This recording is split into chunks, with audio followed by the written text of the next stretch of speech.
they had grown at a much faster pace the prior years because people were attracted to that whole outdoor lifestyle. We saw people moving from our more urbanized areas to the less urbanized, but still urban region of Grand Junction. Again, attracted by that whole outdoor recreation area. They're starting to stabilize out there now. So certainly seeing that whole influx of growth that they had seen is starting to stabilize there now. Going into the mountain resort type of community, that's that elsewhere in Colorado. Remember, our data, our metropolitan statistical areas only represent 17 of our counties, so our other 47 counties are all lumped in together in that elsewhere in Colorado. So it includes our mountain resort areas, it includes our eastern plains, it includes the San Luis Valley, all of the other parts of the state, growing at a tremendous 6.7%. Now, growth has still been very occurring just in various parts of the state. Eastern plains are still kind of lagging behind in terms of some of those growth rates. Nonetheless, seeing very tremendous growth throughout the non-urbanized areas of the state.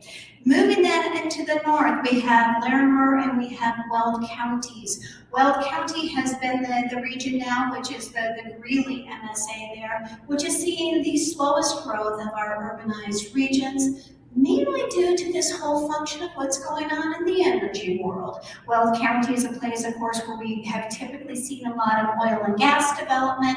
We have seen that drilling activity is only really just starting to pick up again. Weld County also very much a whole part of the balanced energy economy, and they saw some hits too to their renewable energy side.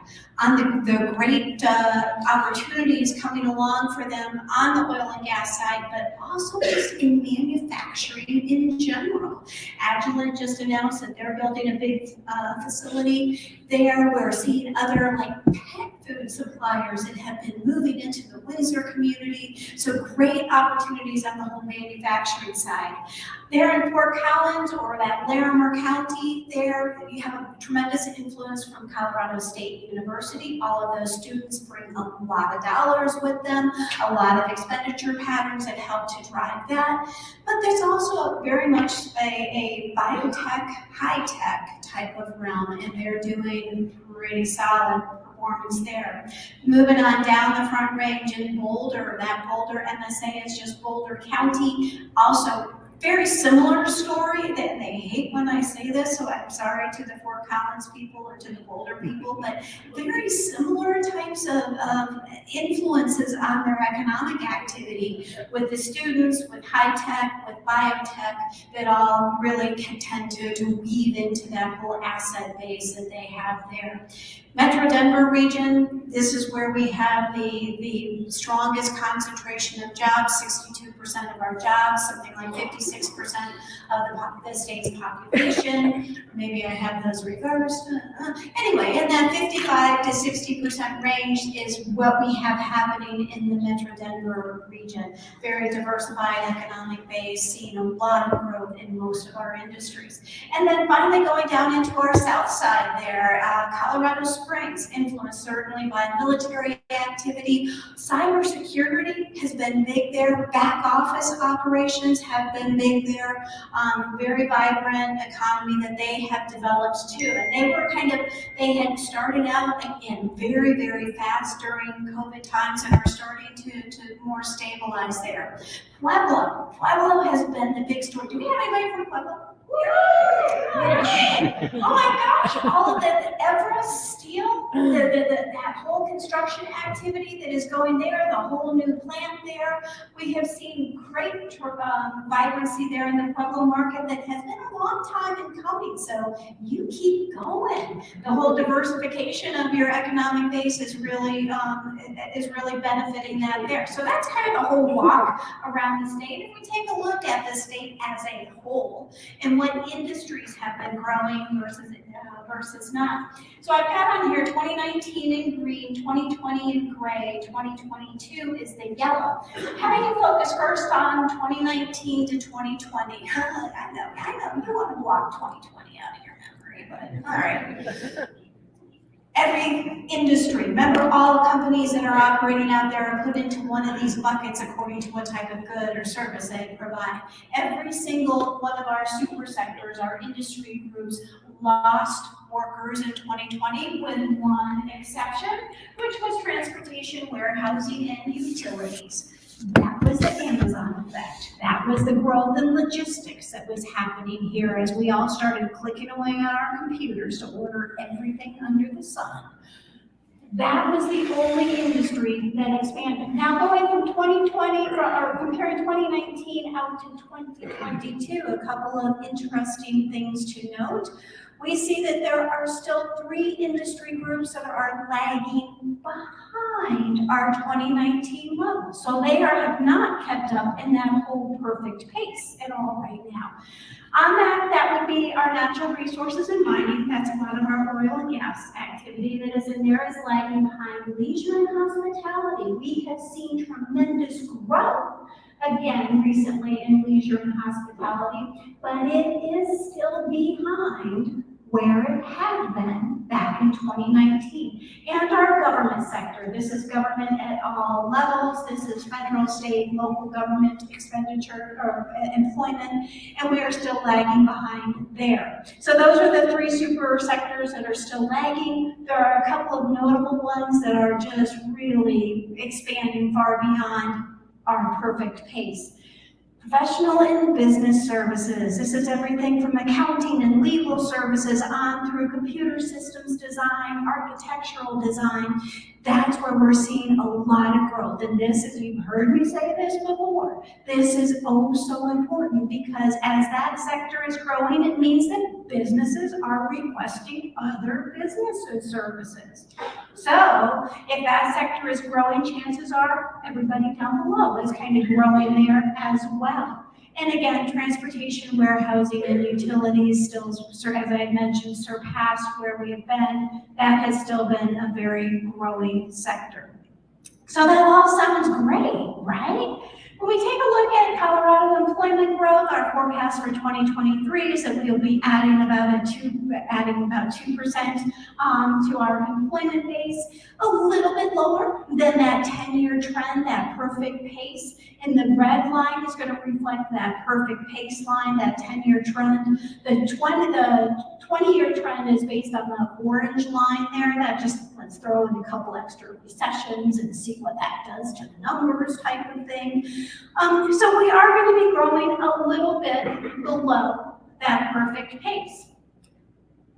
But also keep in mind that we are still significantly below our perfect pace despite all of the growth that we have seen. So in this chart, that green line reflects our actual values as well as our forecasted values. The red line would be saying that in 2019, if we had just continued to keep growing at that whole 2019 perfect pace, where should we be in terms of employment? The orange line reflects that 20-year growth trend.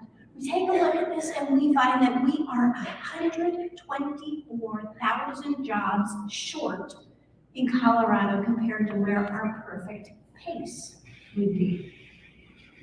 124,000 jobs short.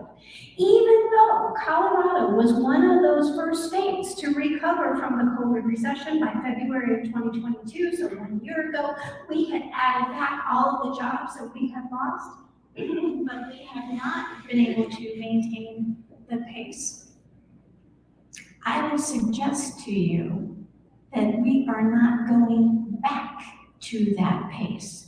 Given demographics, given changes in what we're seeing in the employment base, I don't think that 124,000, that our perfect pace rate of growth is even going to be possible. And I want to kind of highlight that here as we talk about unemployment. But before I do that, I want to give a shout out to all of the gig workers in the audience. All that data, when we're talking about those number of jobs that have been added and everything, our gig workers, our sole proprietors, those innovators out there are not included in those statistics.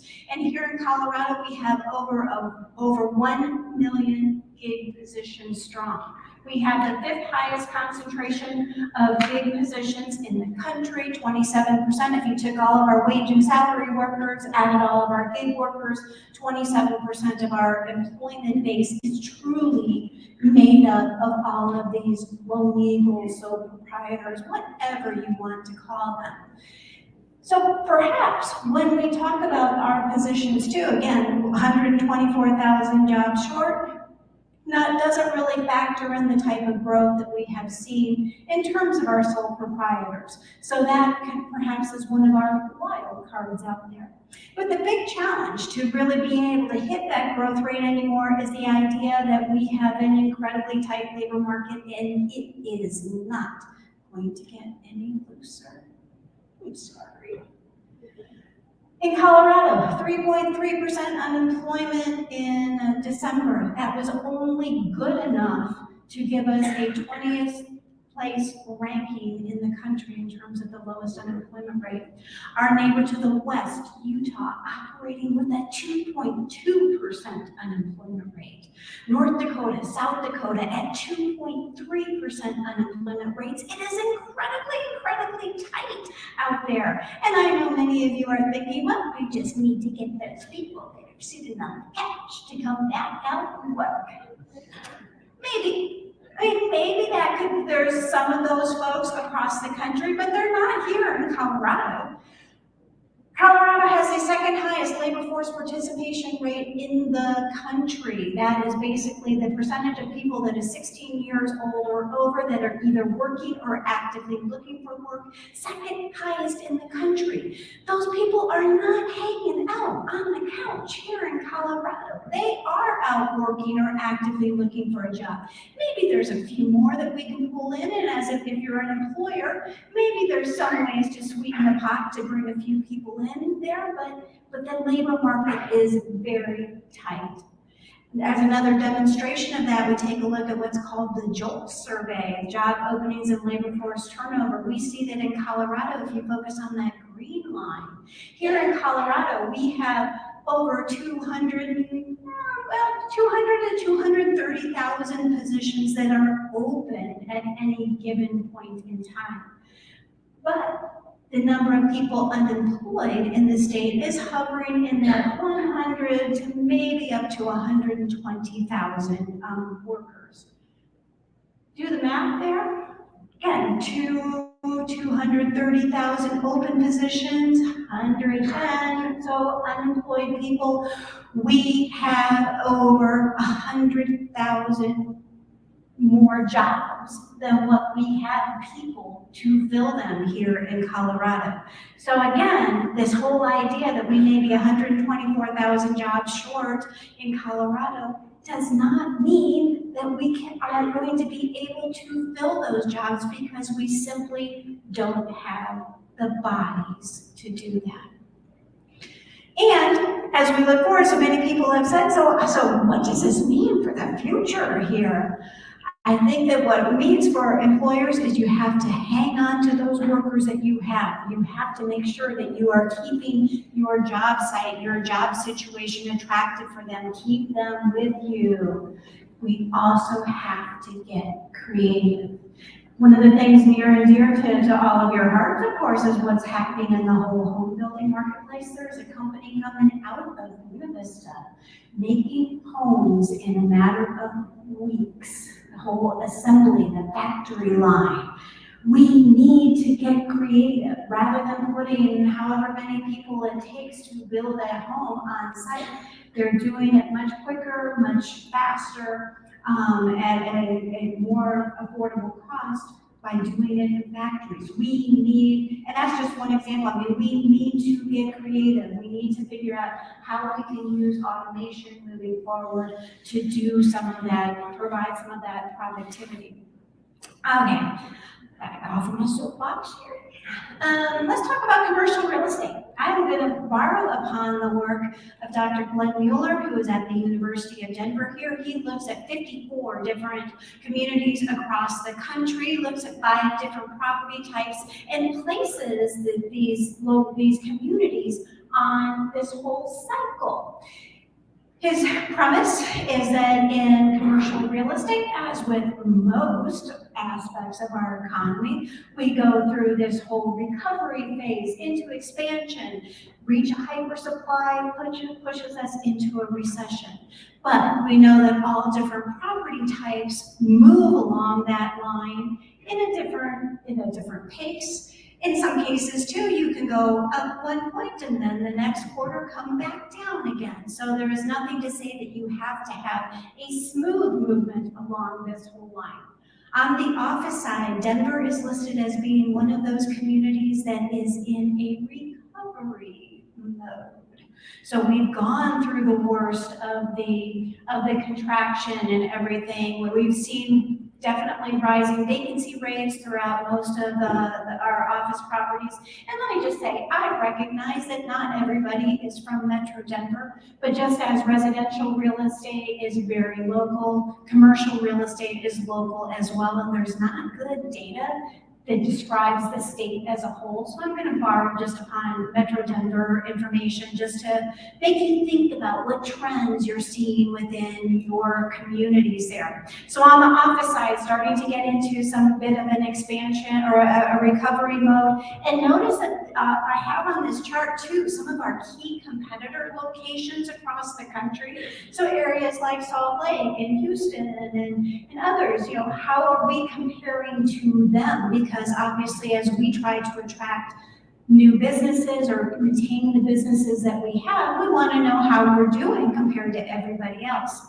So on this whole recovery side in office has been so challenged by all of that remote work that Nadia had talked about, that yes, hybrid work is here to stay. Companies are still trying to figure out how much space they need. How can they effectively use that when indeed their staffs are working at least some of the time outside of the office. On the industrial side, oh my gosh, it has been so busy, not just in Metro Denver, but all along the Front Range, all throughout the state of Colorado, as these logistics companies are trying to make sure that they have the warehouse spaces close to where the people live, so that you can get that Amazon delivery in 2 hours or whatever they're touting these days. So industrial has been expanding very rapidly, indeed to the point where it is suggested that Metro Denver has now reached some type of hyper supply.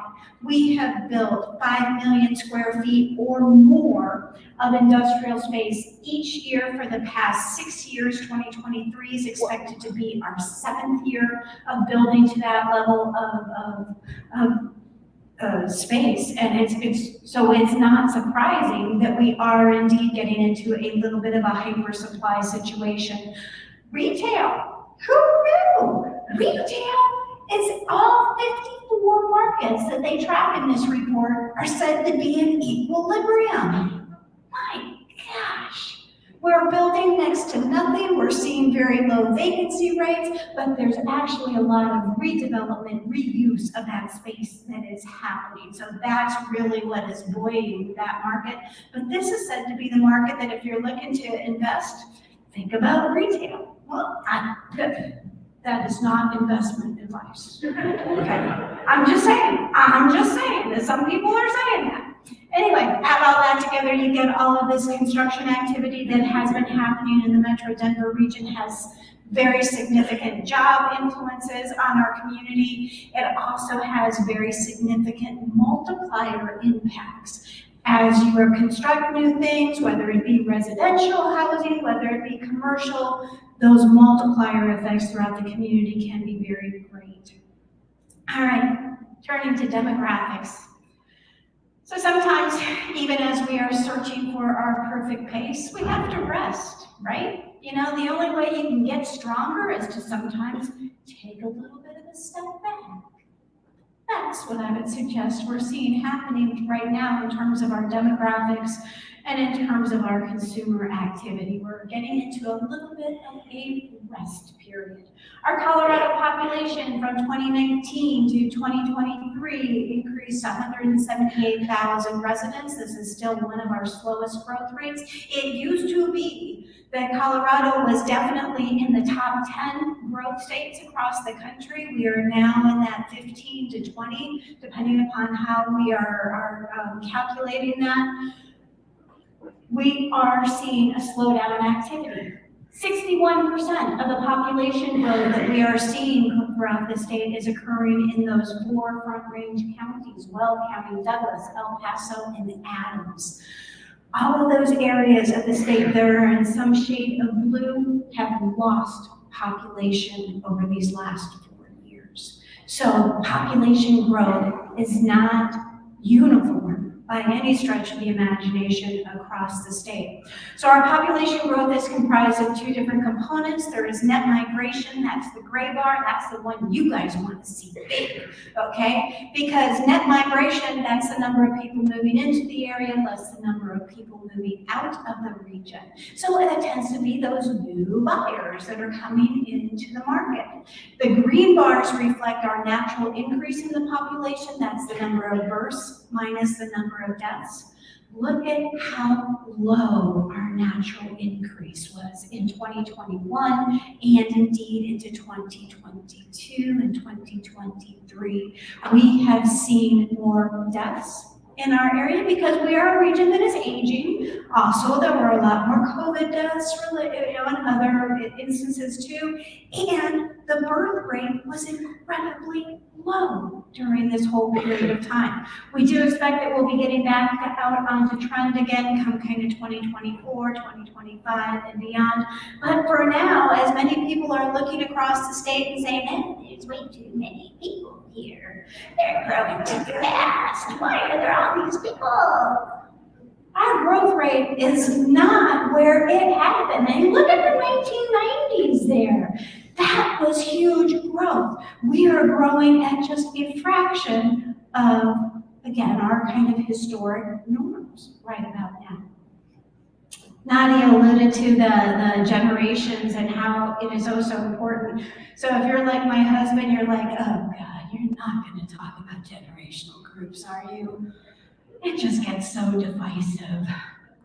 And I'm going to talk about generational groups because it is so important to how we see all of our consumer activity laying out, to how we see our housing markets lay out. Focus on those red millennials there. Notice how right about now the peak millennials are 30 years old right now. So they're getting to be that point where they're going to start thinking about raising families. Maybe they're not into that home ownership quite yet. And notice that the kind of that saddle in there in the red from that whole where the millennials were a couple of years ago when you were running crazy selling homes to all of them. We're in this saddle right now, but they're coming up again. So yes, it is a bit of a pause right now in terms of this. And when you look at that and you're like, well, that's really not very many or anything, that difference. That difference is around 9,000 people. Think of how many homes also can equate to those 9,000 people. So as those big peak millennials of 30 years start to age, get into that 34, 35, 36 first-time home buyer age, think of how busy you will be. It's time to rest and take a pause. Get strength for what lies ahead. Inflation has been obviously taking a big chunk out of all of our spending. Metro Denver's inflation rate, which is the one that is done for the state of Colorado, has been tracking at the same national level. Both areas increased 8% in 2022. We recognize that was a big chunk of change. Yes, it is way over trend. It hurt, it was painful. Our expectation is that we will start to see inflation tempering, and a lot of it because of that whole transportation category. That's where everything started, was when oil and gas prices had increased, that those transportation costs permeated into everything that we buy out there. As those transportation costs have been coming down, and I know if you filled up your gas tank recently, you're like, they're not coming down. Part of that is because of Suncor. You all heard this story. Suncor is where our refinery in Commerce City that is shut down for a few months.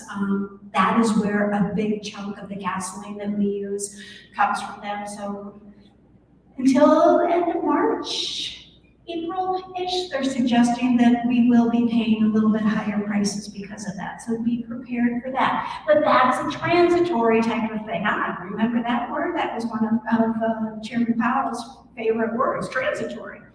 It's getting more than transitory. It permeated everything, but we are starting to see inflation tempering. Our expectation is that we will see inflation falling in that 4.5% to 5% range. So yes, that took a big bite out of our spending power. In 2021, we all went crazy. 17% increase in our retail activity.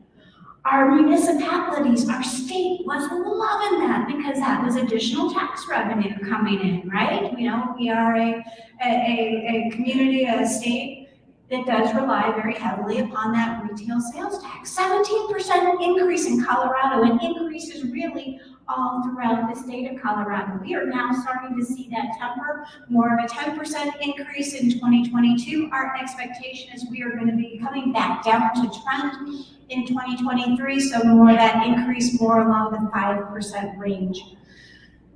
So, and again, that's trend, that's normal. 15-20% increases in our retail activity is not normal. So again, we're doing some type of slowdown there, but that's very welcome. We're in a rest period here. Finally, residential real estate. Near and dear to your hearts, I know. Sometimes you just need a change of pace. Sometimes you just no longer can run that marathon and you need to just take a hike instead. So a little change of pace happening now. And I know that it's been painful for many of you out there, but I am also going to try to convince you that this is what we need to have happen here in Colorado. So the mortgage rates, Nadia already talked about that. Our expectation is that, yes, we are going to be tracking a little bit above historic norms when it comes to the mortgage rates. Our forecast is a little bit lower than what Nadia had put forth as their forecast. Nonetheless, it's higher than trend. But let's also keep in mind that 3% mortgage rates were the anomaly. 5% mortgage rates are not unusual. So again, we're heading back to some type of historic norms. That whole perfect pace increase in that mortgage rate would be right around, a 4 to 5% range. So again, still a little bit higher than that, but we're kind of coming back to that. As was kind of talked about, this is a study that the National Association of Realtors does. Yay, you! Taking a look at all the home buyers and sellers by generation, we already kind of talked about this, but this just kind of puts those numbers behind it as well. But when you're talking about the buyers, which are these solid colors, 43% of your buyers will tend to be in that millennial age group. Again, thinking of that whole, the red bars there that looked at that whole population by single year of age. Versus the faded colors are your sellers. The boomers are the ones that are going to be selling their properties. So thinking back to that whole generational chart, again, all the beautiful colors and showing how we have the highest concentration of millennials right now. Our state demography office does that for every single county in Colorado. It pays for you to know what your demographic makeup is there. Should you be focused on buyers? Should you be focused on sellers? Where are they in that whole age spectrum so that you can make sure that you are taking advantage, that you are providing services that really match that demographic within your community. So in 2022, we saw a little bit of a decline in activity, I think, according to the Colorado Association of Realtors here. We saw about a 20% decline overall in home sales activity, whether we'd be looking at single-family detached or single-family attached. I know that was painful. That hurt. Our expectation, kind of similar to Nadia's, is that we will see a little bit of a, it's going to be kind of a flat-ish type of year, maybe 1-2% type of increase. I don't necessarily see home sales going down again because, again, our expectation is that mortgage rates are leveling to falling a bit there. And we still are seeing, we've gone through the slowest part of the population changes here in Colorado. We'll still see that population growth, but it is going to take a few years as those millennials get to their first time home buying age and as really those demographic conditions start to really firm up here. So we are expecting that it will be indeed another year or two of kind of slower sales activity. So kind of looking around the state, looking at what we have seen happening in terms of our prices and that type of thing. First of all, in terms of the home sales activity, this presents just a county within each of your different car market areas out there. And again, this happens to correspond with the metropolitan statistical area county, just to kind of go along with what we've seen too in terms of all the employment numbers and that type of thing. In general, home sales activity all across the state has been down then by about that 20% range. Notice that Pueblo is the one area on the single family detached side. Again, Pueblo over there. You're the ones that did not experience quite as much of a decline as what has been experienced all throughout the state of Colorado. Obviously, Metro Denver, again, where we're looking at 55 to 60% of both the population and the jobs here in Metro Denver, that's where you're also going to see the chunk of the home sales activity happening. Very similar situation, too, when we take a look at the attached market, where Metro Denver is where a lot of those attached home sales are, versus somewhere like, Pueblo that doesn't have a lot of attached homes. Eagle County that you would expect. I mean, that kind of, I would have expected higher levels of sales activity in Eagle County on that just because of the whole resort area type of thing. But still down by 30% there. So definitely seeing some challenges in terms of the resort communities on the housing markets there, where many buyers have indeed been kind of taking that step back and saying, well, let's wait and see what's happening with prices and all there. So what is happening with prices? There was a period of time, 2021, where we saw home prices going up by 20% or more. That is not a perfect pace. I'm sorry.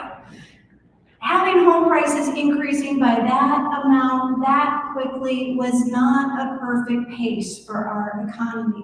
Our expectation in 2023 is that we will see more along the lines of 1, 2, 3% type of increases in home prices.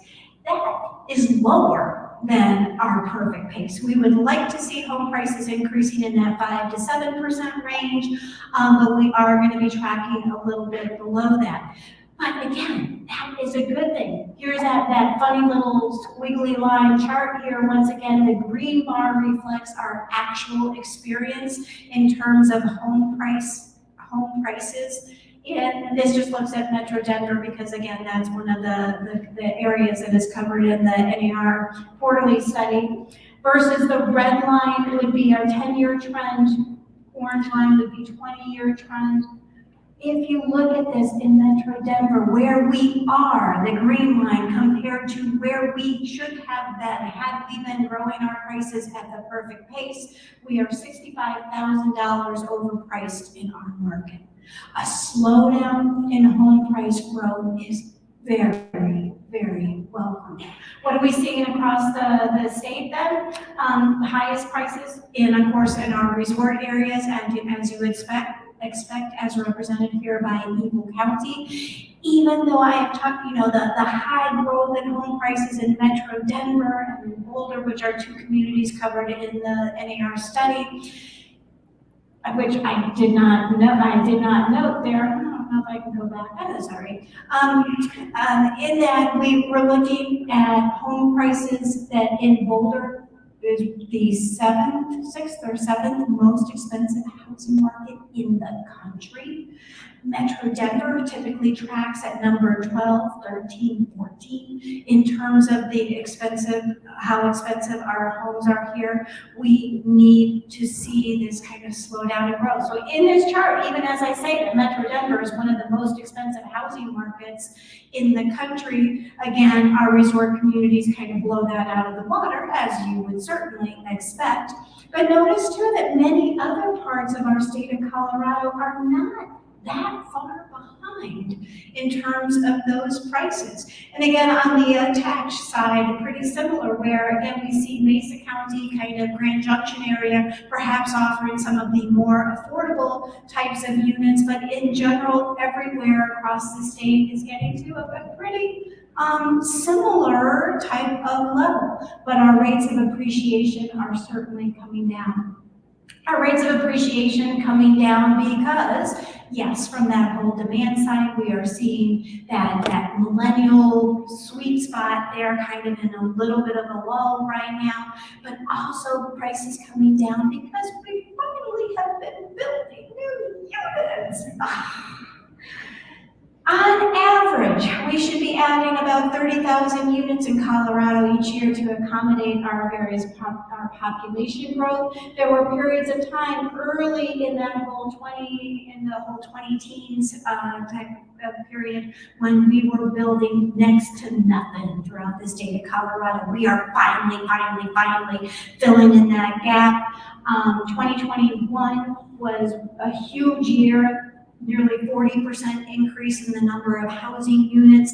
This is going to help significantly to provide some of that tempering of our prices here. We do expect that construction activity will have pulled back a little bit in 2022, down by about 10%. We expect about another 5% decline in additional new units added in 2023. But we're still building above trend. We're filling in that gap that had existed. So again, as we add to the supply, as demand is a little more constrained right now, we expect to see a little more price stability in the market. With that. So you may not have known this, but you all have been on the Patty Farewell tour today. I am retiring. This is one of my last presentations. So I have been so honored, privileged to be a part of your lives over the past 30, 35 years, depending upon how long I've known you. And thank you all. Hang in there. You guys are so incredibly important to our community to maintain the vitality of our communities. So hang in there, get through this little bit of a rest period, and be ready to go again. Thank you.